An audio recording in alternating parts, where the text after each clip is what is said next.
Yeah, dog. Welcome to Rackham Riches. My name is Thomas G. Don't forget to smash that like button, drop a comment, and always remember, I am not a professional.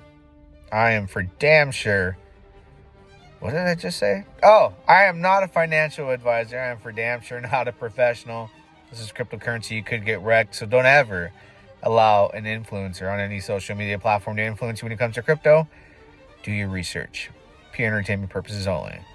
So let's talk about PulseX.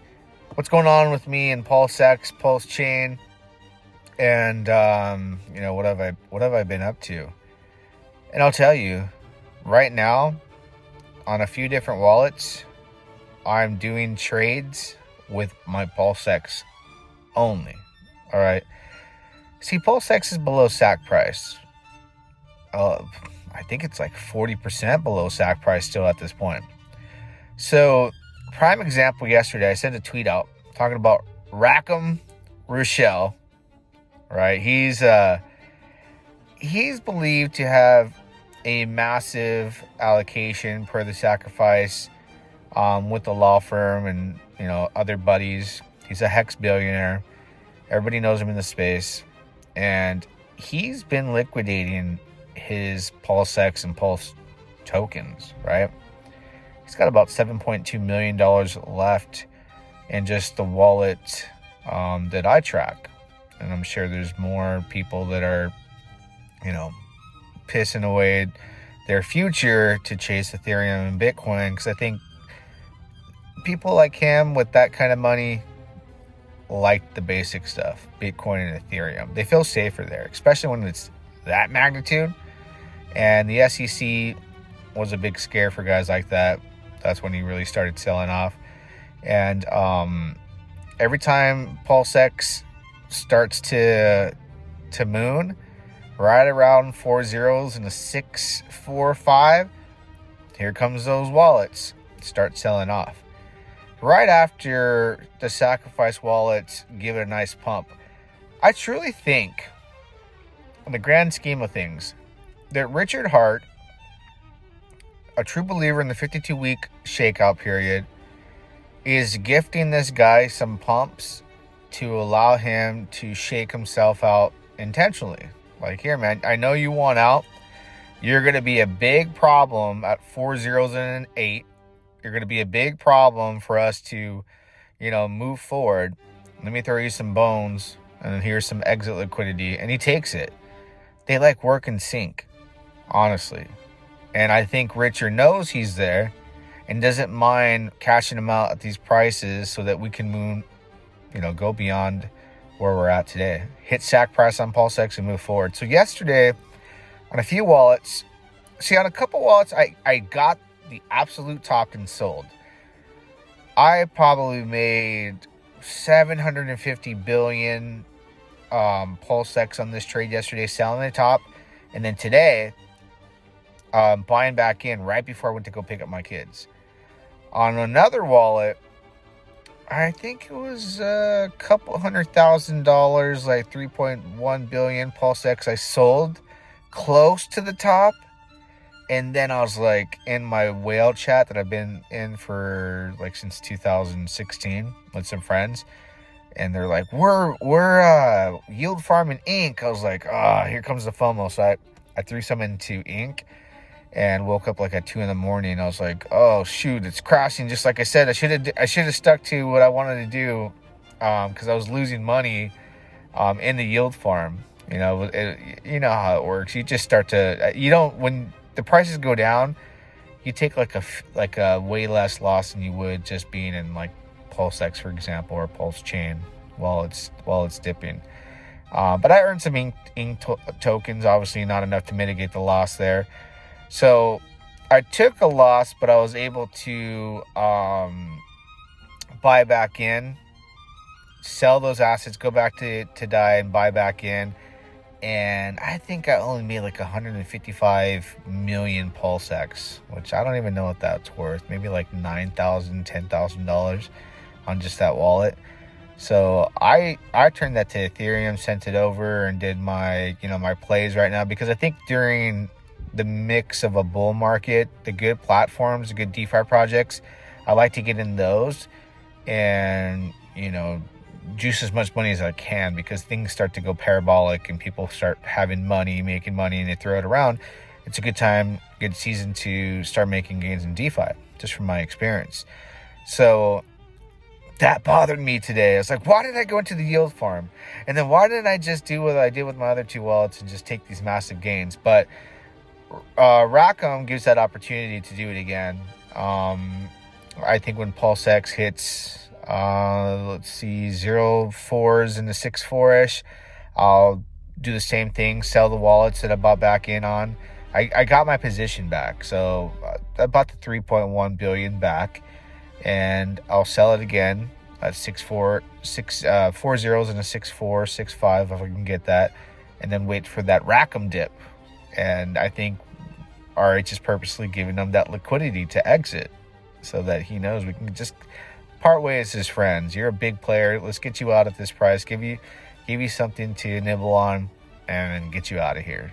Shake you out. And then I can use more funds to go, because he would be stupid to give him exit liquidity at sack price. The guy doesn't deserve it if he's doing that. Plus, it gives people like me an opportunity to trade, because I'll trade out a couple $100,000 like I did yesterday at the top, buy back in below, try to get buy back in about 4 zeros and a 5.8, something around there, and then end up with more tokens, which is the goal, because ultimately my trading is to increase my position in PulseX. And then, like on my DGen wallet, I like to keep my position and sell any of the PulseX I get, so I can transfer over to Ethereum and build that wallet. So thank you, Rackham. He doesn't like to rack them. He likes to rack them up in PulseX in the long term if he really was a good player. But I think it gives opportunity for people like me to increase the positions and to make money to go elsewhere. Now, that $7.2 million, once that's gone, if he really wants to get fully out, I think he'll keep a moon bag. You got to look out for other big players that are looking to exit as well, because there will people that want out at sacrifice price. They will want out at that price. So there's a lot of levels of resistance. But there's going to be a time where we just break that wall and start to go parabolic, just like you see Ethereum, just like you see Bitcoin.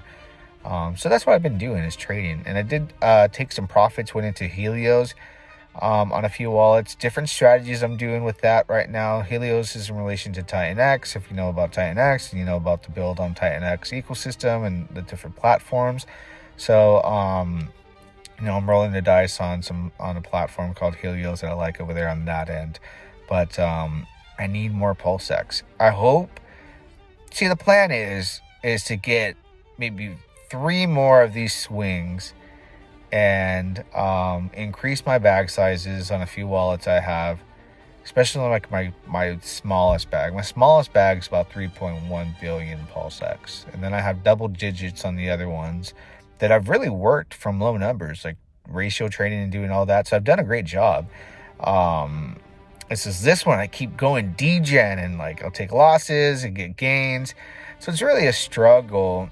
I always like to have a few wallets, 3 to 4, so that I really dedicate each one to a strategy. So one, I could really get out just the itch to roll the dice, man, to gamble. I guess that's what you want to call it. And then the other one's to be one's a very conservative. The other one's just, trade, make your profits and stack up the bag. But man, across the board, I really feel like PulseX, since it's below sack price, is the one to build up on. Pulsechain, I have enough, on a few wallets, and I feel like completely liquidating those into PulseX, like swapping them, like I have on a wallet or two already, and just have no pulse whatsoever and just be all PulseX. And I'm okay with that, because it's a deflationary token. And I think with these opportunities where these pumps happens and I can trade to increase my position, especially all the way to sack price, it's a good deal. And as long as I can continue to increase those positions, which I have been, and then create play money, I'm happy with that. But the time's going to come where Rackham's out of tokens, Pulse and PulseX, Obviously, he doesn't have ink. Ink's taken off. That's why I was trying to yield farm it last night. I could make like $800 a day doing that, but yield farming is very it's a very high risk the higher the APR. So you can make a ton of ink, but then you're gonna end up with a lot more of one token on each side. It's a whole explanation of things I would have to go over. I don't really want to even get into that unless I'm on camera, on screen showing people, but definitely not an expert in that category.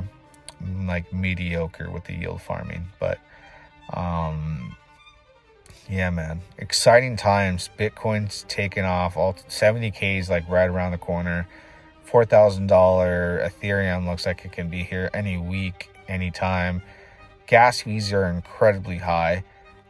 Just to get into the ecosystem I got into today on Helios, I paid hundreds of dollars in gas fees between swapping and sending tokens and claiming tokens and doing this and that. I'm like, oh my god, it costs like $1,000 to do DeFi right now on Ethereum.